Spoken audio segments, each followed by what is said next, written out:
કેમ છો વાલા વિદ્યાર્થી મિત્રો? રીપી ઈ લર્નિંગ હબની અંદર આપનું હાર્દિક સ્વાગત છે. તો હવે આપણે ત્રીજું ચેપ્ટરની અંદર ટોપિક વાઇઝ એમસીક્યુ જોયા. હવે આપણે થોડાક ડિફિકલ્ટ એમસીક્યુ જે એડવાન્સ લેવલના અઘરા છે થોડાક જે છે એ આપણે જોઈએ છીએ કે પહેલાં કરતાં થોડાક અલગ છે એમસીક્યુ જોઈએ છે. એમસીક્યુ થોડાક વધારે છે એટલા માટે હવે આપણે પાર્ટ 1 અને પાર્ટ 2ની અંદર એટલે વિડીયો થોડો મોટો ન થાય એટલા માટે આપણે લઈએ છીએ. ચાલો તો હવે સ્ટાર્ટ કરીએ કે પહેલું જ કે IE1 અને IE2 એટલે આયોનાઇઝેશન એન્થાલ્પી 1 અને આયોનાઇઝેશન એન્થાલ્પી 2 જે આપેલા છે તમને, બરાબર છે. આયોનાઇઝેશન એન્થાલ્પી 1 અને એના આધારે 2 ના આધારે નીચેના પૈકી કયું આલ્કલી તત્વને રજૂ કરે છે? કયું આલ્કલી તત્વને રજૂ કરે છે? જોજો બરાબર, કયું આલ્કલી તત્વને રજૂ કરે છે? તો સૌથી પહેલા જોજો બરાબર, આલ્કલી તત્વને રજૂ કરે છે. તો અહીંયા આલ્કલી તત્વ એટલે સમૂહ એકનું તત્વ થશે, બરાબર છે. તો એની પ્રથમ આયનીકરણ એન્થાલ્પી ને દ્વિતીય આયનીકરણ એન્થાલ્પીમાં થોડોક ડિફરન્ટ હોવો જોઈએ. તો જો IE1 કેટલી છે 100 અને IE2 કેટલી છે 110, એટલે પ્રથમ આયનીકરણ એન્થાલ્પી ને દ્વિતીય આયનીકરણ એન્થાલ્પીમાં બહુ મોટો તફાવત નથી આમ, બરાબર. એટલે આ જે છે સમૂહ એકનું તત્વ, આલ્કલી તત્વ એટલે સમૂહ એકનું તત્વ. સમૂહ એકનું તત્વ જે છે બહારની કક્ષામાં એક ઇલેક્ટ્રોન હશે. એક ઇલેક્ટ્રોન ગુમાવે એટલે નિષ્ક્રિય તત્વ જેવી ઇલેક્ટ્રોન રચના આવી જાય, નિષ્ક્રિય જેવી, બરાબર ને. એટલે બીજો ગુમાવવો થોડોક મુશ્કેલ થાય, એટલે પ્રથમ કરતાં બીજાની આયનીકરણ એન્થાલ્પી થોડીક વધારે હશે ઘણી, બરાબર છે. આની 95 છે અને આની 120 છે, બહુ લાંબો ફેર નથી. અહીંયા 195 અને 500 છે, તો અહીંયા જે ડિફરન્ટ છે એના કરતાં અહીં ડિફરન્ટ વધારે છે. અહીંયા પ્રથમ આયનીકરણ એન્થાલ્પી 200 અને 250, એટલે આમાં થોડોક જ ફેર છે. તો વધારે ડિફરન્ટ ક્યાં છે? પહેલી અને બીજી આયનીકરણ એન્થાલ્પી વચ્ચે. ખ્યાલ આવ્યો? એ જે છે સમૂહ એકનું તત્વ હોય, કેમ કે એની બહારની કક્ષામાં એક ઇલેક્ટ્રોન હોય, એ ગુમાવે પછી બીજો ગુમાવવો મુશ્કેલ થઈ જાય, બીજો ઇલેક્ટ્રોન, એટલે નિષ્ક્રિય ઇલેક્ટ્રોન જેવી રચના હોય. ખ્યાલ આવ્યો ને? એટલે બીજી આયનીકરણ એન્થાલ્પી એની વધારે હોય છે. ખ્યાલ આવ્યો? હા, એટલે અહીંયા જો તફાવત નથી, અહીંયા તફાવત નથી, અહીંયા તફાવત છે પહેલી ને બીજી વચ્ચે. એનો મિનિંગ કે પહેલો ઇલેક્ટ્રોન ગુમાવશે, બીજો ઇલેક્ટ્રોન ગુમાવવું મુશ્કેલ, એટલે બીજો નહીં ગુમાવે એટલે ખાલી એક ગુમાવશે. ખ્યાલ આવ્યો? એટલે આ સમૂહ એકનું તત્વ થયું, આલ્કલી તત્વ રજૂ કરે છે. ખ્યાલ આવ્યો? એટલે આન્સર કયો આવશે? સી. થોડાક ડિફિકલ્ટ પ્રશ્નો આ ટાઈપના પૂછી શકે છે. એક તત્વની જેમ ક્રમિક આયનીકરણ એન્થાલ્પી છે, એક તત્વ જે છે એનું ક્રમિક આયનીકરણ એન્થાલ્પી આપ્યું છે કે એની 940 પહેલી આયનીકરણ એન્થાલ્પી, બીજી 2080 ડબલ જેવી થઈ, 2080 1000 આસપાસ, આ 2000. ત્રીજી આયનીકરણ એન્થાલ્પી 3090, ચોથી 4140, એટલે 1000નો વધારો થયો. અહીંયા પાછો 1000નો વધારો થયો, અહીંયા 3000નો વધારો થયો, અહીંયા કેટલો વધારો થયો? 78, બરાબર છે. અને અહીંયા આ જો અહીંયાથી આ 3000માંથી કેટલી થઈ? 4, 4માંથી કેટલી થઈ? 7, એટલે 3000નો બીજો વધારો થયો. પછી 7માંથી થોડીક જ વધી છે, અને અહીંયા જો 7870માંથી ડાયરેક્ટ ડબલ થઈ ગઈ.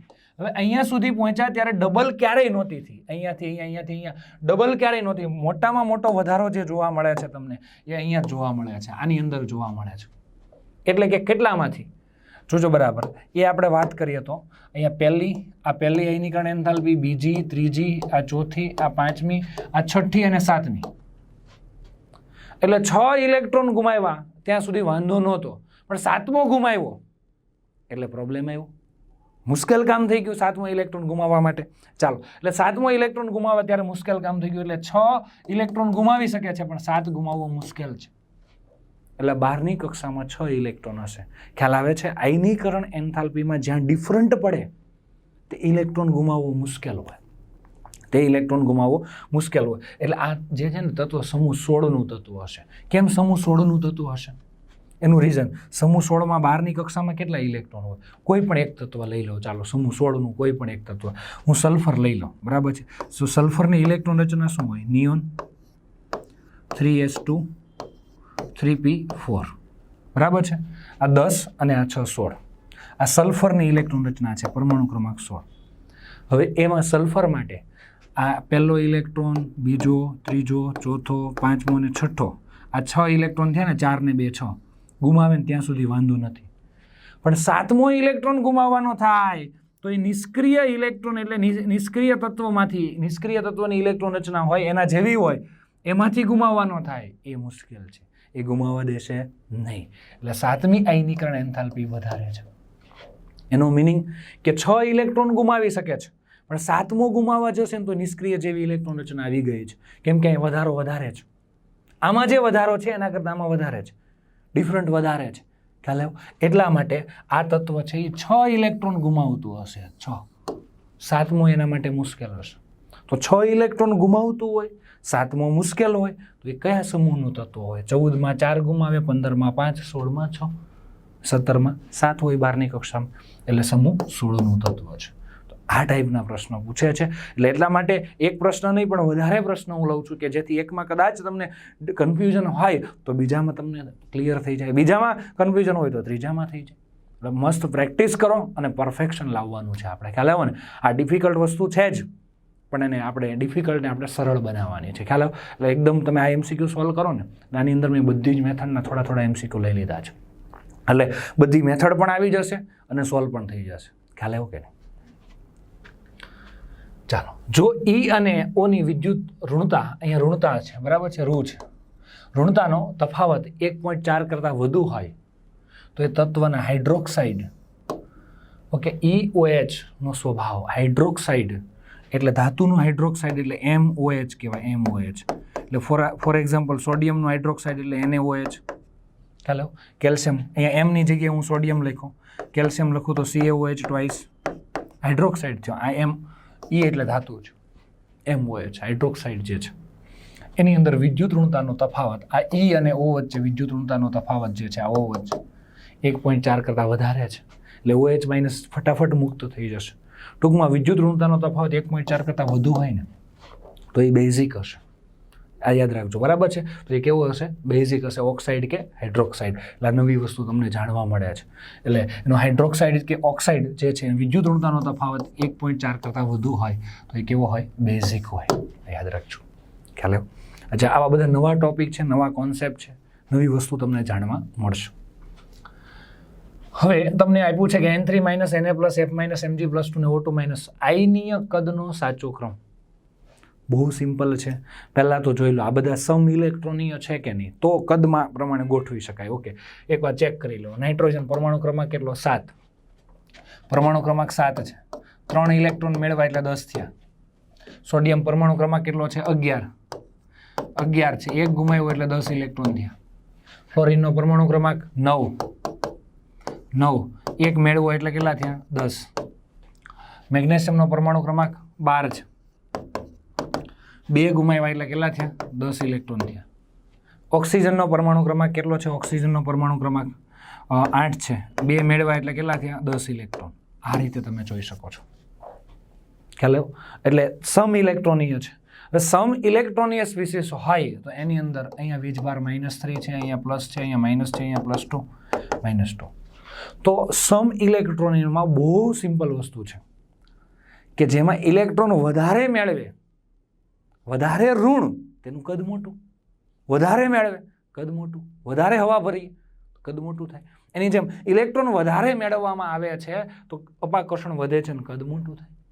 તો બોલો આમાં વધારે ઋણ વીજભાર શેમાં છે? સૌથી વધારે તો ઋણ વીજભારવાળા આ 3 મિત્ર છે, આ 3 છે. એમાં કોણ વધારે? N3-. તો સૌથી વધુ કદ કોનું થાય? N3-. એના પછી કોણ આવશે? O2-. એના પછી કોણ આવશે? F-. થઈ ગયું. હવે જેમ ઇલેક્ટ્રોન ગુમાવે તેમ કદ નાનું થાય, જેમ ગુમાવે તેમ કદ નાનું. બોલો આમાં કોણ ગુમાવે છે? Sodium, magnesium. સોડિયમે 1 જ ગુમાવ્યો, મેગ્નેશિયમે 2 ગુમાવ્યો. તો સિમ્પલ વસ્તુ છે. ઓકે, સોડિયમનું કદ અને સૌથી નાનું કદ કોનું? મેગ્નેશિયમ, કે 2 ગુમાવ્યા છે ઇલેક્ટ્રોન. ખ્યાલ આવ્યો ને? આપણે વાત થઈ ગઈ સમ ઇલેક્ટ્રોનની વાળી, કારણ કે આની અંદર પ્રોટોન વધારે હોય, 12 પ્રોટોન છે, 10 જ ઇલેક્ટ્રોન, આકર્ષણ બળ વધારે. ડિટેલમાં વાત થઈ ગઈ છે તો અત્યારે એમાં જતા નથી, થિયરીમાં વાત થઈ ગઈ છે. ખ્યાલ આવ્યો ને? એટલે કયો ઓપ્શન સેટ થશે? NOF Na+. Okay, D answer આવશે. ખ્યાલ આવ્યો? આ રીતે તમે સિલેક્ટ કરી શકો. પરમાણવીય અને આયનીય ત્રિજ્યાનો સાચો ક્રમ આપો. પરમાણવીય અને આયનીય ત્રિજ્યા તો scandium, titanium, vanadium, chromium, cobalt, nickel, copper, zinc, S2-, SCl-, SO2- અને N3-.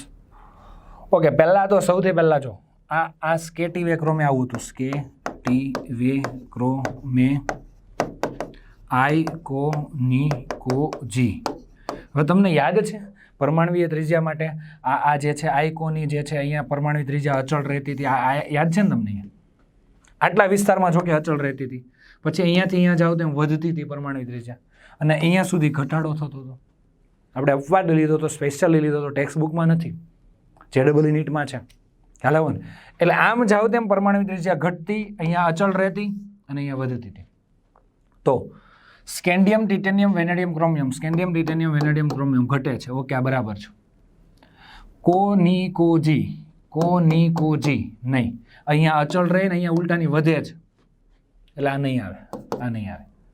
પછી હવે તમે જોઈ શકો જેમ વધારે ઇલેક્ટ્રોન મેળવે તેમ ઋણ વીજભાર, એટલે કે તેમ કદ મોટું હોય. ઓકે, તો S2 માઇનસ અને Cl માઇનસ આ જે તમને આપ્યું છે આની અંદર, તો આ બરાબર છે કે S2 માઇનસ છે ને Cl માઇનસ છે, આ બે જે છે. પણ અહીંયા તો બહુ સિમ્પલ વસ્તુ છે, N3 માઇનસ જે છે એનું કદ મોટું હોય, અહીંયાથી તમને ખબર પડી જાય. O2 માઇનસનું કદ નાનું હોય, 3 મેળવેલા છે. ખ્યાલ, એટલે આ પણ નહીં આવે. નન ઓફ ધીસ તો આવશે જ નહીં. કયો આન્સર આવશે? સ્કેટિવે ક્રોમે આઇકોની ખોજી. અહીંયા આમ પરમાણુ ત્રિજ્યા ઘટે છે. બરાબર છે, સાચો ક્રમ. ચાલો, તો નીચેના રૂપાંતરોને ધ્યાનમાં લો અને તમને એવું કીધું છે કે O plus electron O minus delta H1, આના માટે એક ઇલેક્ટ્રોન મેળવે ને O માઇનસ બનાવે ત્યારે એ જે એન્થાલ્પીનો ફેરફાર થાય તે ડેલ્ટા H1 છે. તમને ખબર, ઇલેક્ટ્રોન મેળવે ત્યારે ઉષ્મા મુક્ત કરે છે.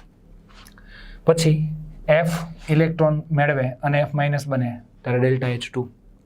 ઇલેક્ટ્રોન મેળવો તો ઇલેક્ટ્રોન પ્રાપ્તિ એન્થાલ્પી. ક્લોરીન ઇલેક્ટ્રોન મેળવે છે, Cl માઇનસ, અહીંયા માઇનસ આવશે, માઇનસ બનાવે છે. બરાબર છે, તો ઇલેક્ટ્રોન મેળવે છે અત્યારે ઉર્જા મુક્ત કરે છે, તો એનું ડેલ્ટા Hનું મૂલ્ય ઋણ આવશે, આનું ડેલ્ટા Hનું મૂલ્ય ઋણ આવશે, આનું ઋણ આવશે, આનું ડેલ્ટા Hનું મૂલ્ય ઋણ આવશે. બરાબર ને? ઉર્જા મુક્ત કરે છે ને આ બધા ઇલેક્ટ્રોન મેળવે. હા, ઓક્સિજન. હવે ઓક્સિજન ઓલરેડી પહેલો ઇલેક્ટ્રોન મેળવેલો છે. જોજો, બરાબર કોન્સેપ્ટ બહુ મસ્ત આવે છે. એટલે તમે ધ્યાન આપતા જાઓ, આખું અલગ અલગ દરેક MCQની અંદર કંઈકનું કંઈક કવર થાય, નવી વસ્તુ તમને મળે, એવા MCQ લીધા છે. ઓક્સિજન માઇનસ છે, એક ઇલેક્ટ્રોન મેળવે છે, અને O2 માઇનસ એટલે બીજો ઇલેક્ટ્રોન મેળવે છે. પહેલો તો મેળવી જ લીધો ત્યારે ઋણ હતું, પણ કોઈ પણ તત્વ બીજો ઇલેક્ટ્રોન જ્યારે પણ મેળવે ને, એક ઓલરેડી મેળવી લીધો છે પહેલો ઇલેક્ટ્રોન, પણ જ્યારે બીજો ઇલેક્ટ્રોન મેળવે ત્યારે ડેલ્ટા Hનું મૂલ્ય હંમેશા ધન હોય છે. એટલે આનું ડેલ્ટા Hનું મૂલ્ય ધન આવશે, કેમ કે બીજો ઇલેક્ટ્રોન મેળવો ને તો પહેલેથી ઓલરેડી મેળવેલા હોય ને ઇલેક્ટ્રોન વચ્ચે અપાકર્ષણ હોય, એટલે નવાને આવવા દે નહીં, ના પાડે કે જરૂર નથી, એટલે ઉર્જા મુક્ત નહીં કરે. બરાબર ધ્યાન આપજો. આ બધું જે છે ને ઇલેક્ટ્રોન પ્રાપ્તિ એન્થાલ્પી જે વાળો ટોપિક છે ને, એ તો હું તો કહું એને 3 વખત તમારે જોવું. એક વખતમાં કદાચ નહીં પણ આવડે તમને, કેમ કે આ અમુક ટોપિક ડિફિકલ્ટ હોય દોસ્ત, બધા ટોપિક સરખા ન હોય. આ અમુક ટોપિક એક વખત તમે ભણો ત્યાં આવડી જાય, પણ આ ઇલેક્ટ્રોન પ્રાપ્તિ એન્થાલ્પી વાળો છે ને 2-3 વખત જોજો તમે. થોડોક એમાં શું છે કે તમને ડિફિકલ્ટ એટલા માટે લાગે, એમાં અપવાદ વધારે છે. હવે એક વખત વાંચો ત્યારે બધા અપવાદ તમને પહેલી વખતમાં મિક્સ થઈ જાય, પછી એટલે તમે એને શું મિક્સ થઈ જાય તો એને તમારે 2-3 વખત ટોપિક ભણો તો બધા અપવાદ અલગ અલગ યાદ રહેશે.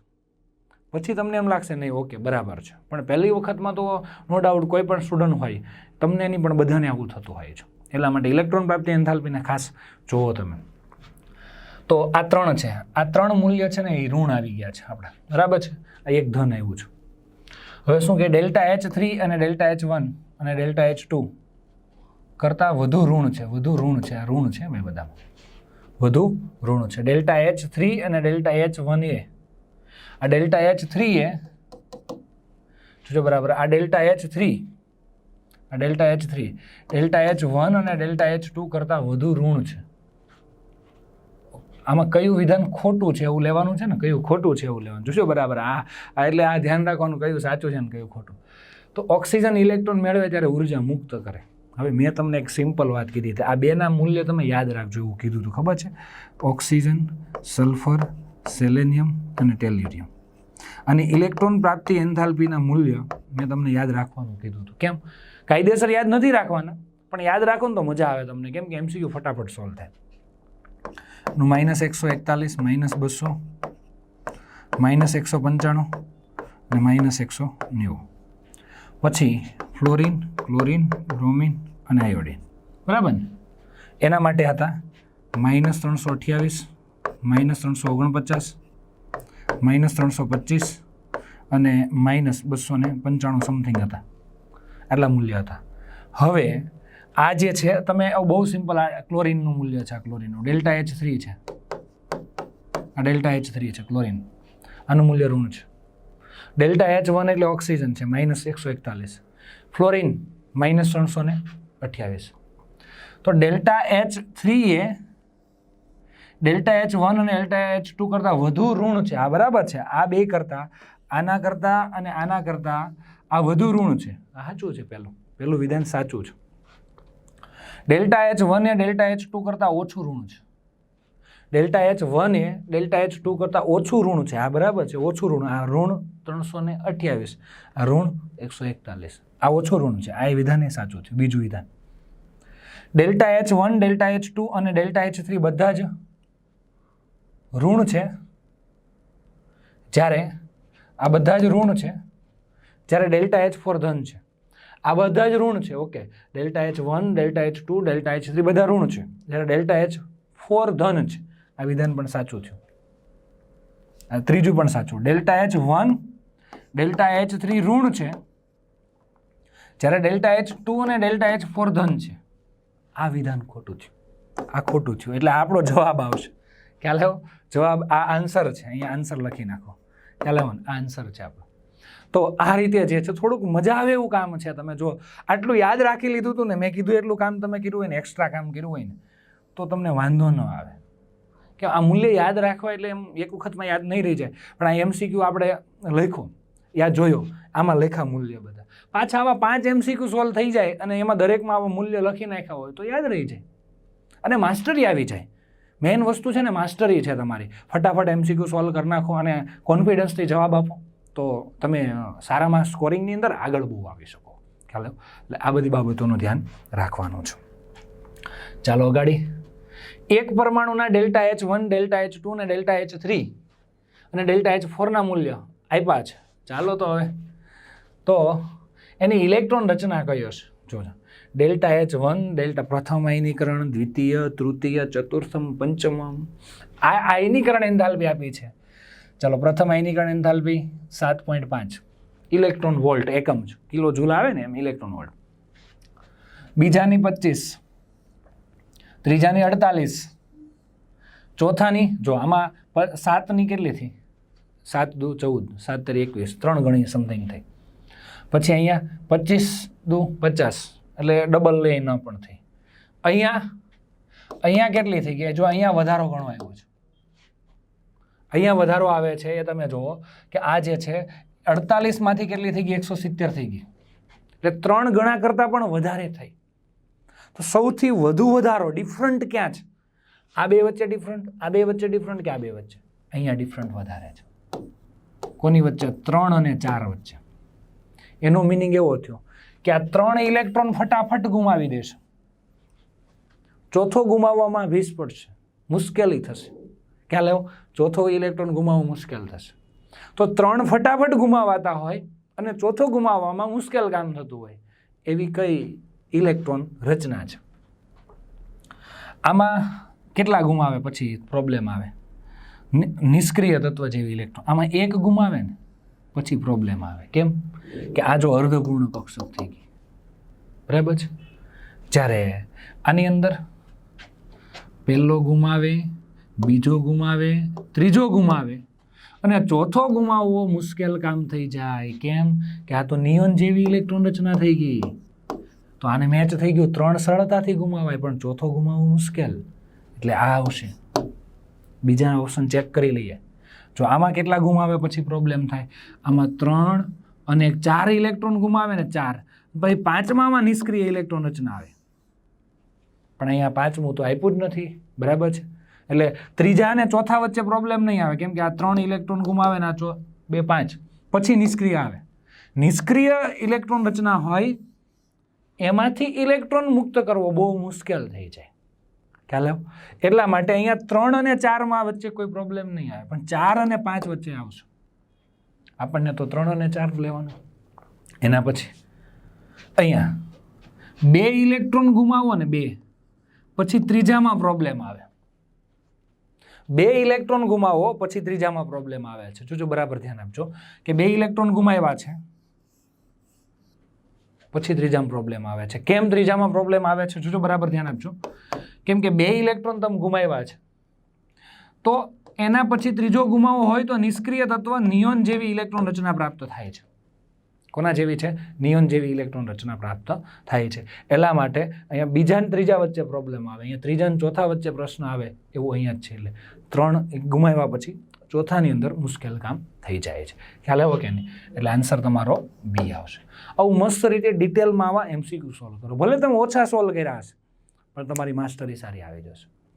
એટલા માટે એમસીક્યુ અતિશય 500-800 સોલ્વ કરો એના કરતાં એટલા સોલ્વ કરો પણ આમ બેસ્ટ રીતે સોલ્વ કરો એમસીક્યુ. ખ્યાલ આવ્યો ને? સમજીને સોલ્વ કરો. આમાં તમને એવું છે કે તત્વો એ અને બી નીચેની આયનીકરણ એન્થાલ્પીઓ ધ્યાનમાં લો અને નીચેના પૈકી કયું સાચું છે. આ આયનીકરણ એન્થાલ્પી ધ્યાનમાં લેવાની છે. તત્વ એ છે, આ તત્વ બી છે, એની પ્રથમ આયનીકરણ એન્થાલ્પી 899, બીજી આયનીકરણ એન્થાલ્પી 1757, એટલે આ 900ની 1800 ડબલ જેવી થઈ. પછી ત્રીજી આયનીકરણ એન્થાલ્પી 1700 છે 1750, એમાંથી 14000 થઈ ગઈ, ડાયરેક્ટ 14000 થઈ ગઈ, 10 ગણા જેવી થઈ ગઈ. ભલે 10 ગણા કરતાં ઓછી પણ એના જેવી. તો વધારો ખાસ વધારે આવ્યો તો ડિફરન્ટ આ બે વચ્ચે આવ્યો, આ બે વચ્ચે ડિફરન્ટ વધારે. એટલે કે આ છે ને 2 ઇલેક્ટ્રોન ગુમાવશે પણ ત્રીજો ગુમાવશે નહીં. આ મસ્ત કામ. જો આવું એક એમસીક્યુ સોલ્વ કરો, 2 સોલ્વ કરો, 3 સોલ્વ કરો, ડિફિકલ્ટ લાગતા હોય એમાં એવું કરો. પહેલાં ભલે ન ખબર પડે, બીજામાં જુઓ, ત્રીજામાં જુઓ, પણ મહેનતમાં લાગી રહો, વળગી રહો તમે. ખ્યાલ આવે? આ પહેલો જે છે આયનીકરણ એન્થાલ્પી, બીજી આયનીકરણ એન્થાલ્પી બહુ ડિફરન્ટ નથી એટલે ગુમાવશે, પણ ત્રીજામાં ફેરફાર છે એટલે 2 ઇલેક્ટ્રોન ગુમાવશે ને પછી ત્રીજો નહીં ગુમાવી શકે. એટલે આની આ 2 ઇલેક્ટ્રોન ગુમાવશે, આ ગુમાવશે ને આ ગુમાવશે પણ ત્રીજો નહીં ગુમાવે. આમાં જોઈએ, આમાં જો પહેલો ઇલેક્ટ્રોન ગુમાવશે ને તો 737 કિલોજૂલ ઉર્જાની જરૂર પડશે. બીજો ગુમાવશે તો 1400, એના કરતાં ડબલ જેવી.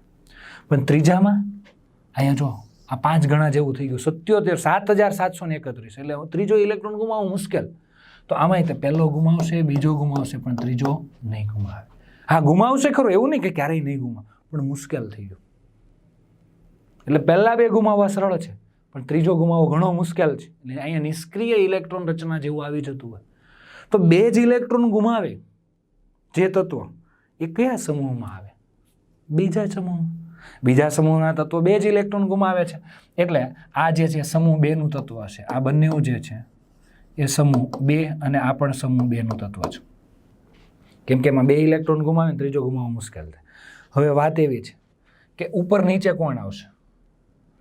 હવે સમૂહ 2, આ બંને સમૂહ 2ના જ તત્વો છે. જો બરાબર.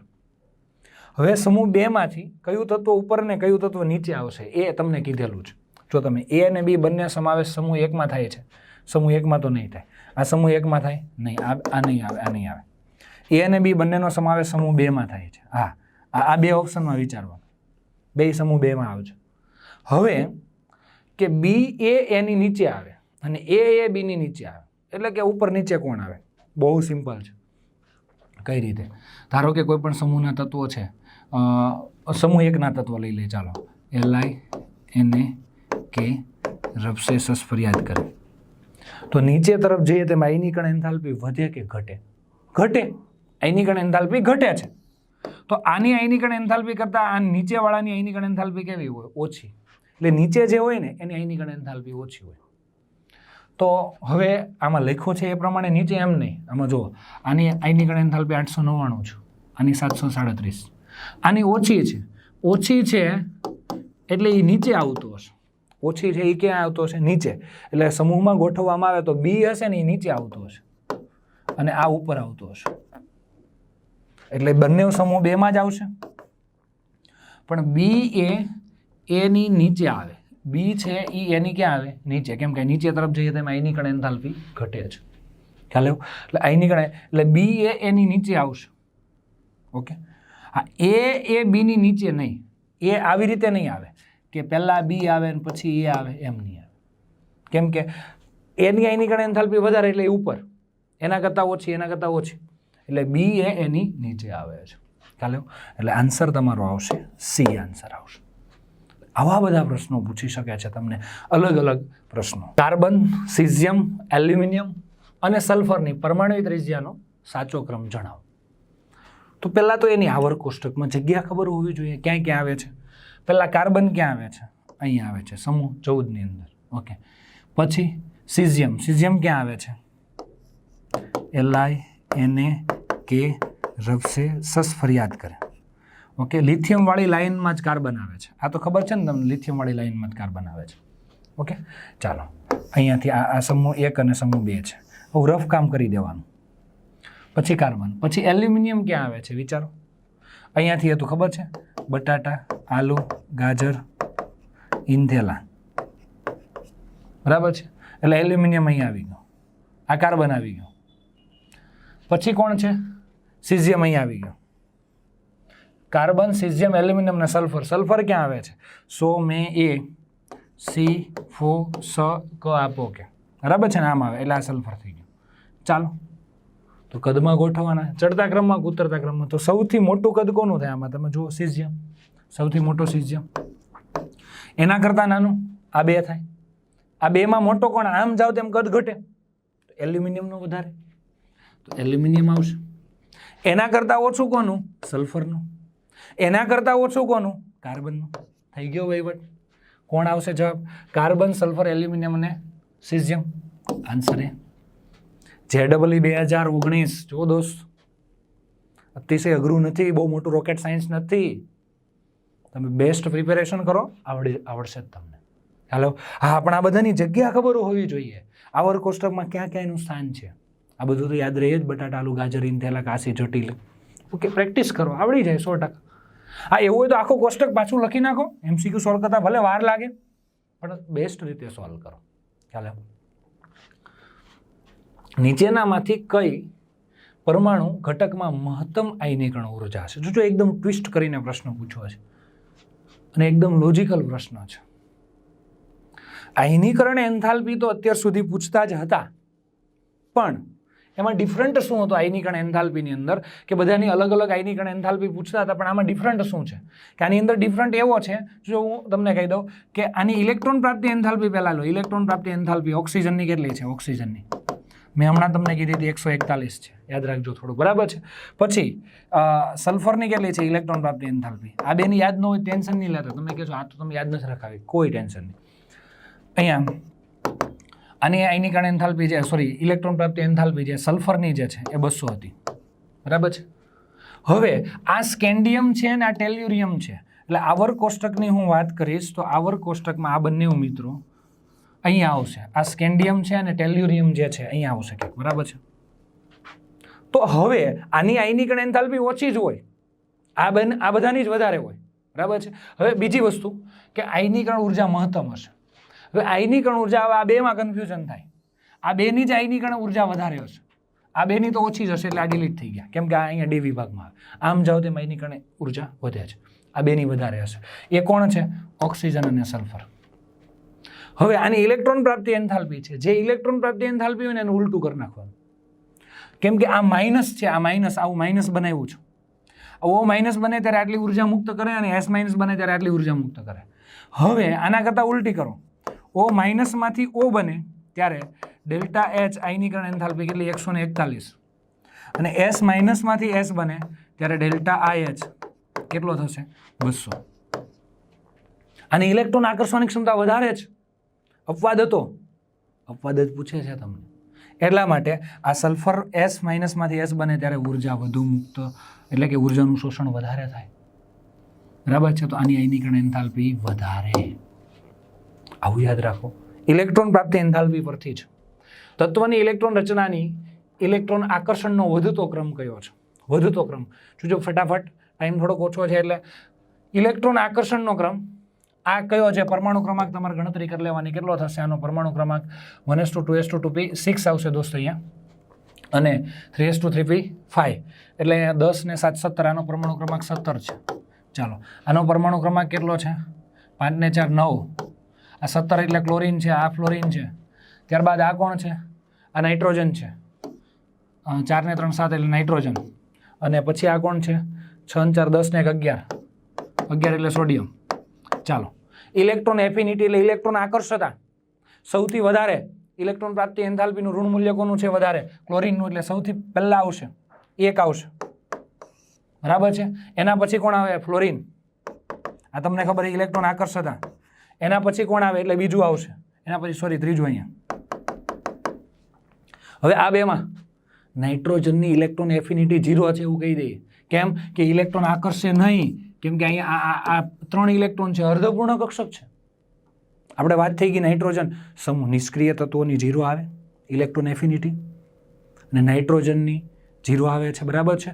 અને આ બાજુ બેરિલિયમ અને એ આપણે જોયું હતું મેગ્નેશિયમની 0 આવતી હતી.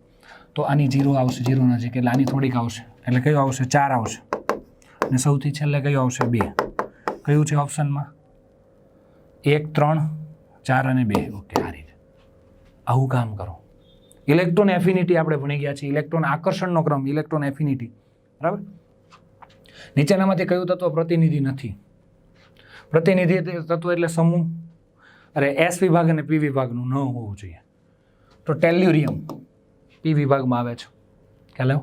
ટેન્ટેલમ, આ ટેન્ટેલમ જ મળી ગયું, ડી વિભાગનું તત્વ છે. થેલિયમ, આ ટેન્ટેલમને કદાચ ન ઓળખતા હોય તો એ થઈ જવું છે. આ થેલિયમ, બટાટા આલુ ગાજરીન થેલા, થેલા સમૂહ 13 નું તત્વ. Astatine, okay, fluorine chlorine bromine iodine, અને છેલ્લે એસ્ટેટિન આવે છે. ઓકે, નેપાળ પાકિસ્તાન ઓસ્ટ્રેલિયા સબ ભિખારી આ બધા જે છે, આ જે છે સમૂહ 17 નું તત્વ છે. આ થેલિયમ સમૂહ 13 નું તત્વ છે. આ જે થેલિયમ છે, આ એસ્ટેટિન છે. એટલે ટેન્ટેલમ જે છે એ પ્રતિનિધિ તત્વ નથી, આ ડી વિભાગનું તત્વ છે. ડી વિભાગ. ખ્યાલ આવ્યો? ચાલો નેક્સ્ટ. કેલ્શિયમ બેરિયમ સ્ટ્રોન્શિયમ નીચેમાંથી કયો ક્રમ પ્રથમ આયનીકરણ એન્થાલ્પીનો સાચો ચડતો ક્રમ છે? આ હવે હું તમને હોમવર્કમાં આપું છું. પ્રથમ આયનીકરણ એન્થાલ્પીના ક્રમમાં ગોઠવવાનું. પહેલાં બધાની જગ્યા ક્યાં આવે તે, અને પછી ગણતરી કરો. ઓકે, જાતે ગણતરી કરવાની છે. ઓકે દોસ્તો, ચાલો તો આટલા એમસીક્યુ, હજી એમસીક્યુ બાકી જ છે, પણ ટાઈમ ઓછો છે એટલે આનો બીજો ભાગ જે છે આના પછીના લેક્ચરની અંદર આવશે, એટલે તમારે મસ્ત રીતે જોવાનું છે. Okay, thank you very much.